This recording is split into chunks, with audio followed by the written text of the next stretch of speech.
I am joined by FOX Rehabilitation CEO, Dr. Robyn Kjar. Hi, Robyn. Hi everyone. Hi, Jim. How are you? Good. So we've been doing a lot to celebrate our silver anniversary this year. And one of the ways we were celebrating is that we were spotlighting a colleague each month on our career site, careers.foxrehab.org.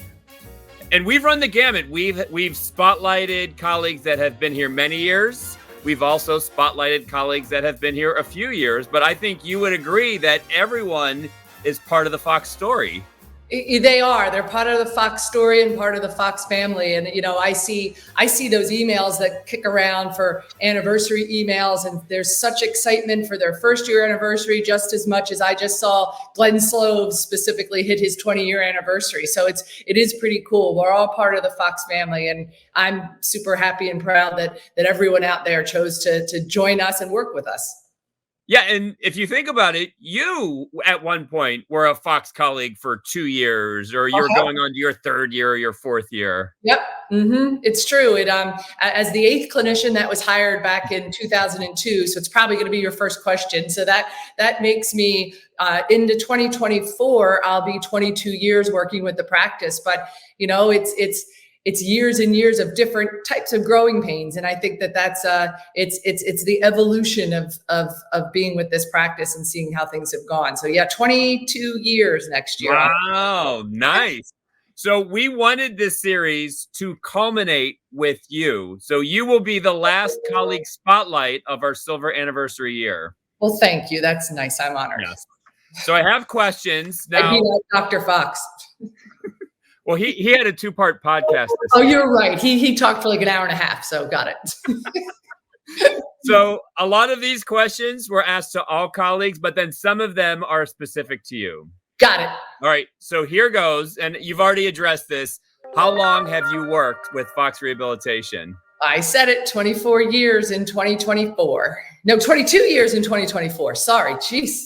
22 years in 2024, which will be our 26th year of existence. Right. And I started in 2002. So there's lots of 2s and 4s and stuff going on. So what inspired you to become a physical therapist? Gosh, you know what? I think a lot of people may have gotten this from our orientation roundtable, our leadership roundtable. And it was really, truly my grandmother. My grandmother, on my father's side, had just, once my grandfather died, had gone through multiple falls. She was a very frail, older adult trying to stay living in her home, broke ribs, lifting windows, and eventually ended up getting physical therapy in the home, and then eventually in long-term care, getting physical therapy, and, always spending time near her. My high school was around the corner, spent a lot of time with her and got to see the therapists in and out and their interaction with them. And that was really my first experience. So I would have to say that was the reason and why I looked into it, when I was in my later high school years and looking to enter university. That's cool that your grandmother is a part of what you do now. It is true. Yep, you're right. It is. And I think, I don't think that's a unique story. I really don't. I think there's a lot of people that go into our professions, PT, OT, SLP, because they've had a family member or an experience with a loved one that has gone through it. So I think that makes it's special, because you want to treat your patients the way that your loved one was treated. And I think that's a big deal. Robyn, I like this next question. Uh-oh. Legendary home office stories about colleagues competitively trying to get to home office before everyone else. When is the earliest you ever arrived to home office? I think that I can safely say that I am the earliest. I've definitely been there at 4:15 in the morning. And I know I used to try to beat Dr. Brett Sheamer back and forth. We were at a head to head all the time. But being in there at 4:15, I'd do some work, I'd get a workout in, then I'd get ready for the day. I like this one too. Working for Fox since 2002. And seeing the ups and downs and seeing Fox grow as a practice from, how many states was Fox in when you started? 3 or 4. Mm-hmm. And we end our silver anniversary year by being in 29 different states. Yep. So working for Fox so long, what did it mean to you when you were named CEO?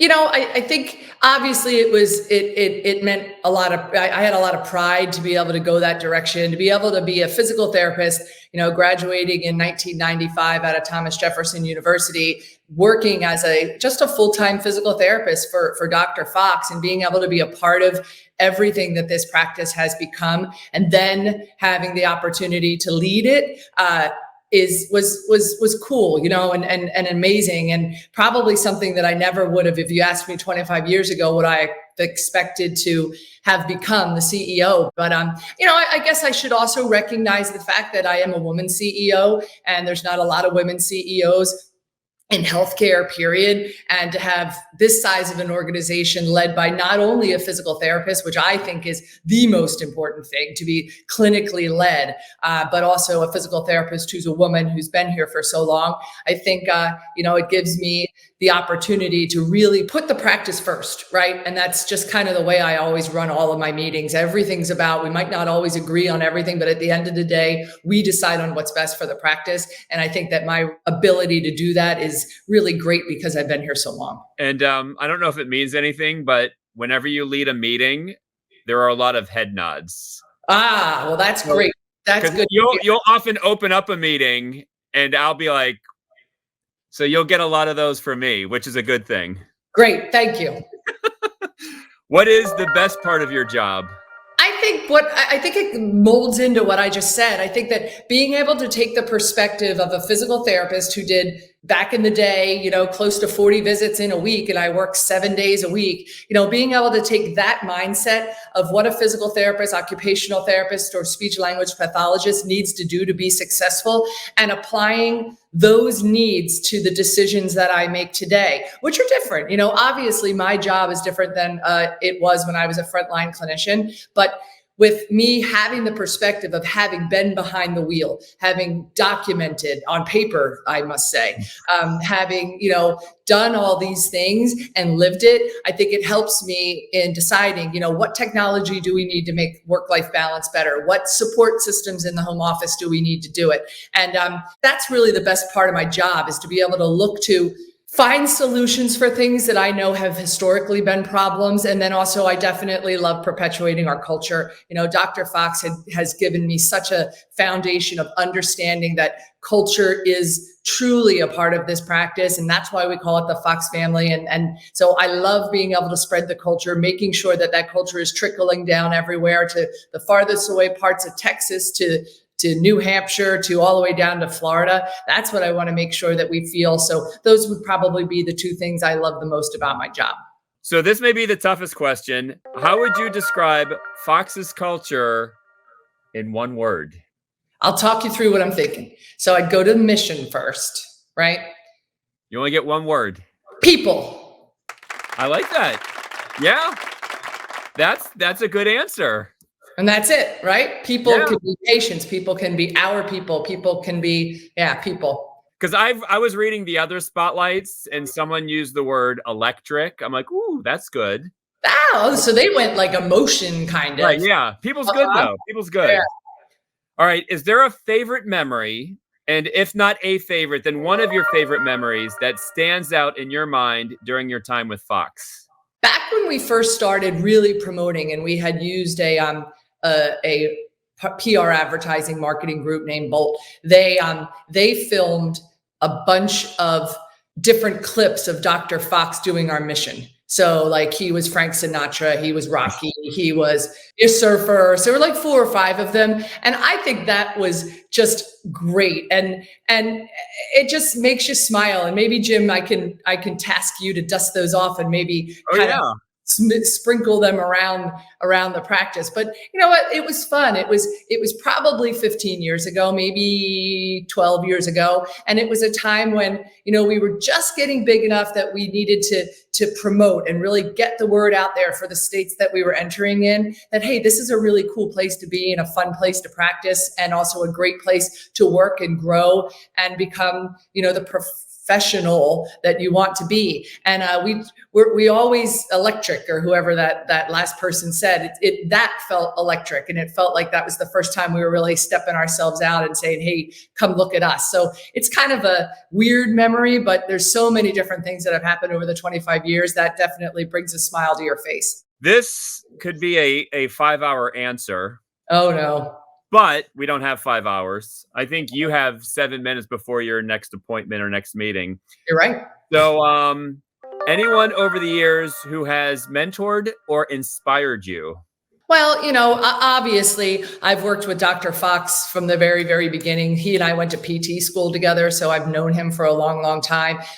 So of course that would be like the easy answer. But I guess because he certainly has, developed my leadership skills and allowed us and me to move this practice forward. But I guess if you step out of Fox, what did I do back before 2002? And I was a program manager at Genesis. And at the time, rug scores, Part A, that was the way of the world. There was little to no concentration on Part B. And I had a program manager, colleague who spent a lot of time, her name is Geraldine Benedetto, spent a lot of time talking and working with people to do Part B in SNF. I'm grateful to her for allowing me to really start thinking about Part B. And then it clicked so easily when I had talked to Tim about a job with him and with the practice, because I had already been doing it. So I think that she mentored me in starting to think about Part B before I had even met Tim and actually did Part B. So I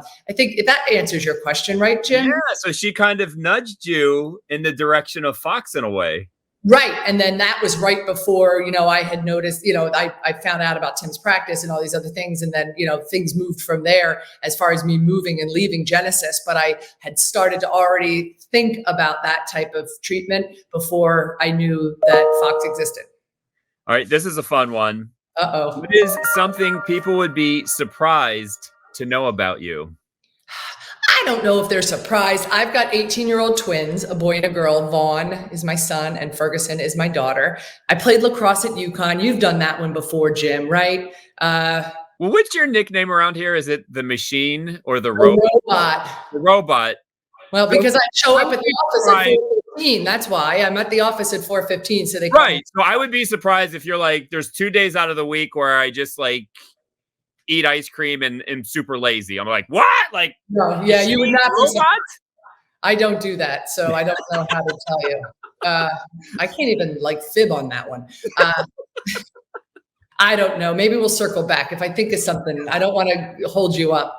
All right. What would you consider your biggest work accomplishment so far? I think holding it together through COVID.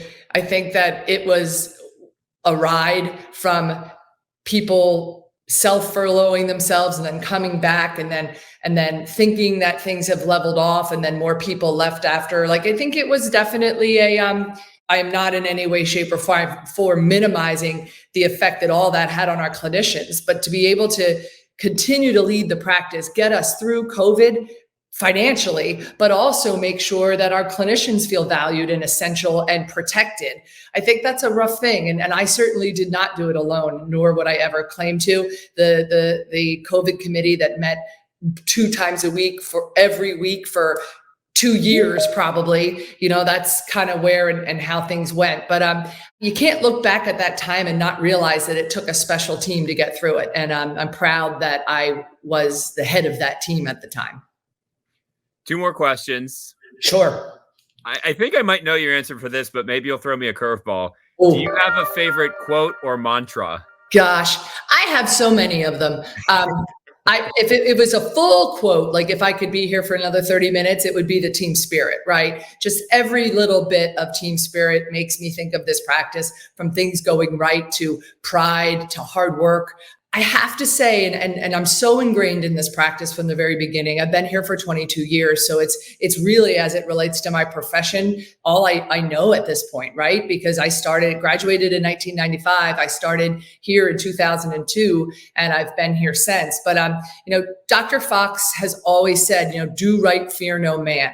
And if I go to bed every night knowing that I did right for this practice and I did right by our clinicians and our colleagues, then there's nothing to fear. And that's probably my most recent one. It's simple, it's crisp, do right, fear no man. Did I surprise you or not?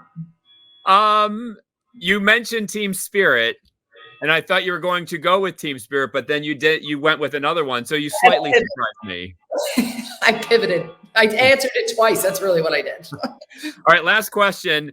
What does Fox's 25th anniversary mean to you? It's just accessibility. 25 years of being able to have the older adult access care that 26 years ago they couldn't. Dr. Fox started this practice because he saw his patients get better in the home under Part A, not be able to get to outpatient, get worse, go back to Part A. It was like this vicious cycle. And the ability for us over the last 25 years, and gratefully and thankfully me being a part of it for 22 of those years, to be able to see our patients get better and allow them access to care and allow them the proper dosage that they need to get better, stay better, and live better longer. I think that's great. So that makes me happy, and it gets me excited for the next 25 years, when you and I are here talking about the 50th.